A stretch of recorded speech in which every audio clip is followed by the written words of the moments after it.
এপিসোডের স্টার্টিংয়ে আমরা main lead আর female লিডের মায়েদের দেখতে পাই, যারা নিজেদের বন্ধুদের সাথে পাহাড়ে ঘুরতে এসেছিল।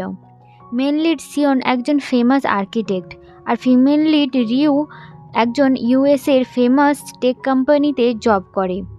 সিয়ন আর রিউর যখন 5 বছর বয়স ছিল তখন থেকেই ওদের মা একে অপরের বন্ধু। যেহেতু ওরা দুজনেই খুব ভালোভাবেই সেটেল হয়ে গিয়েছে, তাই জন্যে এই ব্যাপারগুলো নিয়ে ওদের মায়েদের মধ্যে প্রায়ই ঝামেলা হতে থাকতো যে ওদের দুজনের মধ্যে কে সব থেকে ভালো। সিয়নের মা জানায় যে ও কোরিয়ার মধ্যে সব থেকে টপ ইউনিভার্সিটির টপার রয়েছে, এমনকি ও কোরিয়াতে ন্যাশনাল লাইব্রেরির ডিজাইনও করার জন্যে ওকে টপ আর্কিটেক্টের অ্যাওয়ার্ড দেওয়া হয়েছে। এছাড়াও ও এত কম বয়সে নিজের একটি কোম্পানিও খুলে ফেলেছে। এসব ছাড়াও ও ন্যাশনাল লেভেলের একটি সুইমার ছিল। যে কথাগুলো শোনার পর রিওর মাও বলতে থাকে যে আমার মেয়েও ইউনিভার্সিটি টপার, এমনকি ইউনিভার্সিটি থেকে পাস করার পরেই ওকে ইউএসের একটি সেকেন্ড মোস্ট রিচেস্ট বিজনেসম্যানের কোম্পানি থেকে জব অফার হয়েছে। ওদের দুজনের মধ্যেই ঝামেলা হতে থাকে। ওদের বন্ধুরা এতবার শুনেছে যে ওরা ওখান থেকে চলে যেতে থাকে, এবং যেতে যেতে ওরা দুজনে বেট লাগাতে থাকে যে আজকে কে জিতবে। এরপর আমরা অ্যাওয়ার্ড সেরিমনির সিন দেখি, যেখানে সিয়নকে অ্যাওয়ার্ড দেওয়া হবে, কিন্তু সিয়ন এখনও ওখানে পৌঁছয় না। এদিকে আমরা দেখি যে সিয়নহো একটি ফিউনারিয়াল ডাইরেক্টরের সাথে কথা বলছে। সিয়নহো জানায় যে ও একটি মেমোরিয়াল পার্ক ডিজাইন করতে চায়, যেখানে লোকজন মারা যাওয়ার পরে ওদের বন্ধু এবং আত্মীয়রা এসে ওদের স্মৃতি মনে করবে। যেই আইডিয়াটা ডাইরেক্টরের খুব পছন্দ হয়। আর তখনই সিয়নোর কাছে একটি ফোন আসে, কারণ অ্যাওয়ার্ড শোয়ের টাইম হয়ে গিয়েছে। সিয়নো ঠিক টাইমে পৌঁছে যায় এবং অ্যাওয়ার্ডটি রিসিভ করে সঙ্গে সঙ্গে ওখান থেকে ওর পরবর্তী কাজের জন্য বেরিয়ে যায়। পরের সিনে আমরা রিউর মাকে দেখি। ও ওর সমস্ত ফ্রেন্ডসদের রিউর বিয়ের কার্ড দিতে থাকে। আসলে 1 মাস পরেই রিউর ইউএসএ বিয়ে হয়ে যাবে, যার জন্যে রিউর মা খুব খুশি ছিল, যেটা জানার পরে ওর ফ্রেন্ডসরা ওকে কংগ্রাচুলেশন জানায়। এদিকে আমরা রিউকে দেখি, যে কিনা কাউকে কিছু না বলেই ইউএস থেকে সাউথ কোরিয়াতে পৌঁছে যায়, আর ওকে পিক করার জন্য ওর বেস্ট ফ্রেন্ড ময়ুন এয়ারপোর্টে পৌঁছে যায়। এত বছর পর দুজনে দেখা করে খুব খুশি হয়ে যায়। রিউ অনেক বছর পর এসেছে, যার ফলে ওদের লোকালিটিতে অনেক কিছু পরিবর্তন হয়ে গিয়েছে। রিউ এখানকার খাবার খুব মিস করছিল, তাই জন্য ওরা দুজনেই রাইস কেক খাবার জন্য একটি রেস্টুরেন্টে পৌঁছে যায়, যেখানে ওরা স্কুল টাইমে যেত, যেখানে ওরা দুজনেই পুরনো কথা বলতে থাকে আর খাবার খেতে থাকে। কিন্তু তখনই ওখানে রিউর ভাই চলে আসে, তাই জন্য রিউ ওর মুখটা লুকিয়ে ফেলে। রিউর ভাই ওখান থেকে খাবার নিয়ে বেরিয়ে গেলে দোকানের বাইরে ওর ট্রেনার ওকে ধরে ফেলে। এইসব খাবার খাওয়ার জন্যে ওর ট্রেনার ওর কাছ থেকে ওর প্যাকেটটি নিয়ে নেয় আর ওকে দৌড় করাতে থাকে। এদিকে রিউর ভাই ওখান থেকে চলে গেলে ময়ূন জিজ্ঞাসা করে যে তুমি কেন তোমার ভাইয়ের থেকে লুকোচ্ছ। তখন রিউ কোনো উত্তর না দিলে ময়ূন বুঝে যায় যে রিউ বাড়িতে কিছু না জানিয়েই কোরিয়া ফেরত এসেছে। এরপরে দুজনে হাতে করে বেলুন নিয়ে ওদের বাড়ির দিকে যেতে থাকে। রিউ হঠাৎ করে দাঁড়িয়ে ময়ূনকে প্রমিস করতে বলে যে আজ সারাদিন যেন ওকে ছেড়ে ও না যায়। আর তখনই ময়ূনের কাছে ওর অফিস থেকে ফোন আসে, আর ও ওখান থেকে ছুটে চলে যায়, যেটাতে রিউ আপসেট হয়ে ওর বাড়ির দিকে যেতে থাকে। তখনই ও ওর বাড়ির সামনে একটা বিল্ডিং দেখতে পেয়ে দাঁড়িয়ে পড়ে, যেটা দেখে ও মনে করতে থাকে যে আগে এখানে তো একটি সোনা ছিল, আর এখানেই ছোটোবেলায় ওদের মা ওদের দুজনকেই জোর করে নিয়ে এসেছিল। যে সমস্ত কথা মনে করে রিও ভাবতে থাকে যে ওদের মা কি করে ওদের দুজনকে একসাথে স্নান করতে যেতে বলতো। এটা ওদের সাথে অনেক অন্যায় করা হয়েছিল। আর তখনই ওখানে সিয়নও চলে আসে। দুজনেই দুজনের দিকে দেখতে থাকে।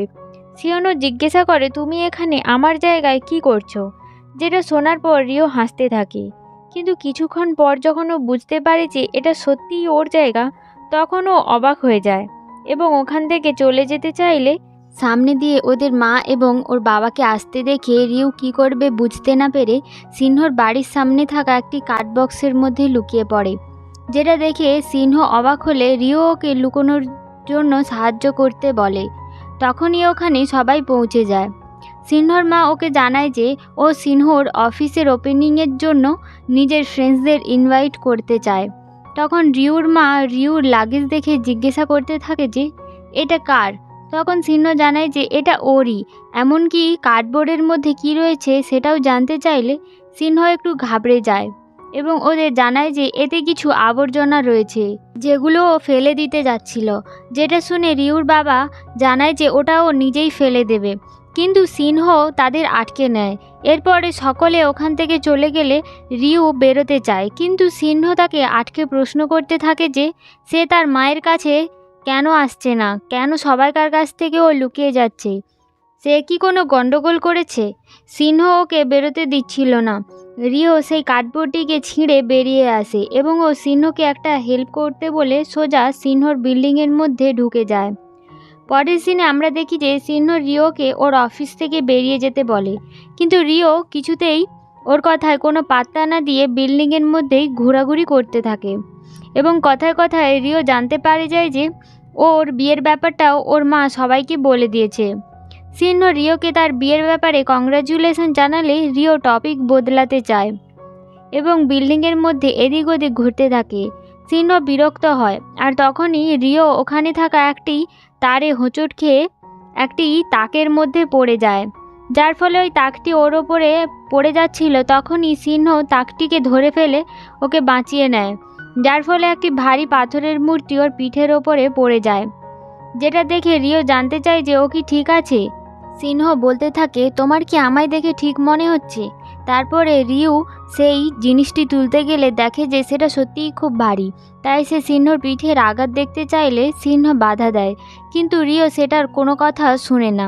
রিও সিনহর পিঠে একটি পুরনো দাগ দেখে মনে পড়ে যায় যে ছোটবেলায় একবার মারপিট করার সময় সিংহ তাকে আটকাতে আসে।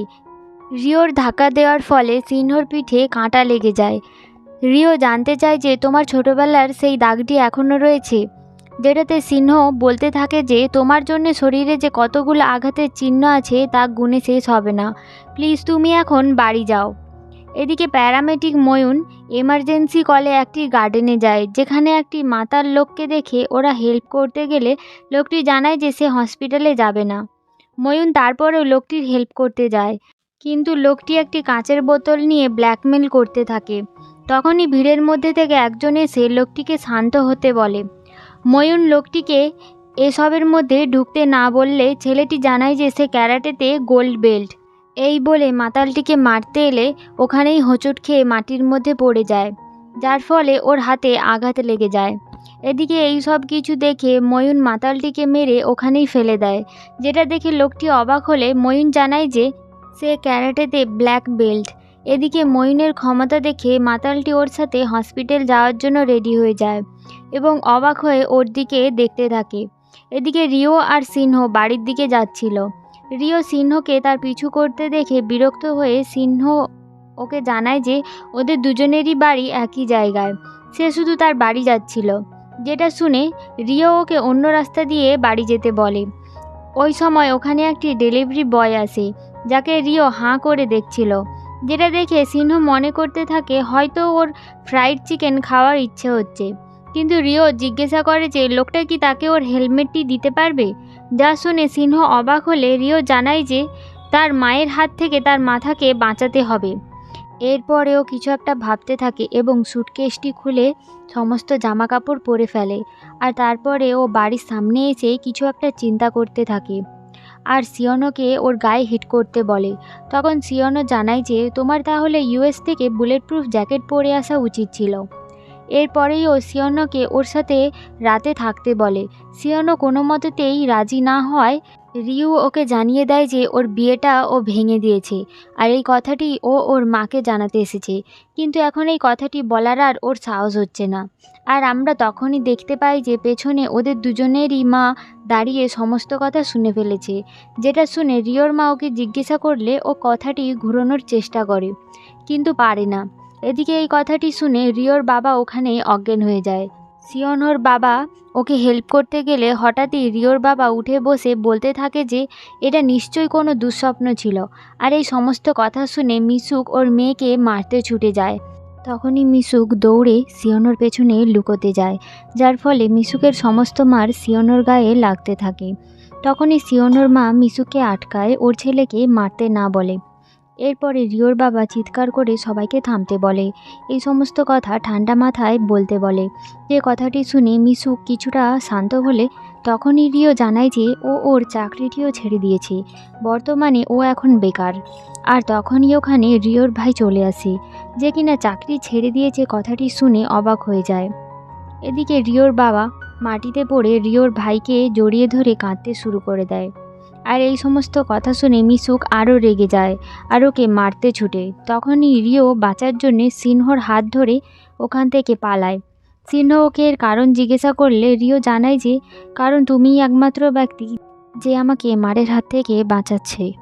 এরপরে আমরা দেখি যে ওরা দুজন এক জায়গায় দাঁড়িয়ে কথা বলছে, যেখানে সিওনও ওকে জিজ্ঞাসা করে যে ও কেন চিটিং করার কথাটি ওর মাকে বলেছে। যেটা শুনে রিও জিজ্ঞাসা করে যে তুমি কি বিশ্বাস করো না যে আমি চিটও করতে পারি? তুমি কি দেখতে পাচ্ছ না আমি কতটা সুন্দরী? এইসব কথায় সিওনও কোনো পাত্তা না দিয়েই ওকে বলতে থাকে তুমি দুটো বড় ডিসিশন একসাথে নিয়েছো, এর পেছনে নিশ্চয়ই কোনো বড় কারণ রয়েছে। তখন রিও ওকে জানায় যে ওর লাইফটা পুরো একঘেয়েমি হয়ে গিয়েছিল, রোজ রোজ একই রুটিন ফলো করছিল, আর এই সব কিছু ওর কাছে বড্ড বোঝা মনে হচ্ছিল। আর এই সব কিছু থেকে বাঁচার জন্যে ও এই কাজটি করেছে। তখনই ওখানে একটি কাপল এসে ওদের দুজনে ছবি তুলে দিতে বলে, যেটাতে সিওনও ওদের একটি ছবি তুলে দেয়। যার জন্য ওই কাপলটি ওদের একটি ছবি তুলে দিতে চাইলে রিও জানায় যে ও শুধু আমার মায়ের বন্ধুর ছেলে। তখন সিওনও একই কথা বলতে থাকে যে ও আমার মায়ের বন্ধুর মেয়ে। যে কথাগুলো শুনে ওই কাপলটি ওখান থেকে চলে যায়। তখনই সিওনোর ফোনে রিওর ভাইয়ের ফোন আসে। ওর ভাই জানায় যে রিওকে এখনই বাড়ি নিয়ে আসতে, ওর মা ওদের আর মারবে না। তখন সিওনো রিওকে বাড়ি যেতে বললে রিও মার খাবার ভয়ে বাড়ি যেতে চায় না। তখন সিওনো জানায় যে সে তার সাথেই যাবে বাড়ি পর্যন্ত, যেটাতে রিও রাজি হয়ে যায়। রিও এর কারণ জানতে চাইলে সিওনো জানায় যে তোমার মা তোমার থেকে বেশি আমায় ভালোবাসে। এরপরেই দুজনে বাড়ির দিকে যেতে থাকে। দুজনেই বাড়ির বাইরে গিয়ে দাঁড়িয়ে থাকে এবং মিশুক ভেতর থেকে ওদেরকে ভেতরে আসতে বলে। যে কথাটি শুনে রিও সিনহোকে আগে বাড়ির ভেতরে যেতে বলে। ভেতরে এসে দুজনেই যখন মিশুককে সোফার ওপর বসে থাকতে দেখে, তখন সিওনো জানায় যে তোমার মা কাঁদছে, যেটা ও বিশ্বাস করে ওর মায়ের কাছে ক্ষমা চাইতে যায়। আর তখনই মিশুক লাঠি হাতে নিয়ে ঘুরে ওকে মারতে যায়, যার ফলে রিও বাড়ি থেকে পালাতে যায়, কিন্তু সিওনও ওকে আটকে নেয় আর রিওকে মিশুকের হাতে তুলে দিয়ে ওখান থেকে পালিয়ে যায়। এই সময় তার মনে পড়ে যায় যে ছোটোবেলায় যখন সবাই ওদেরকে বুলি করতো তখন রিও এসে ওদের হাত থেকে ওকে বাঁচাতো। সেই সব কথা মনে করে সিওনও বলতে থাকে যে আবারও ফিরে এসেছে। আর এখানেই এই এপিসোডটি শেষ হয়। Thank you.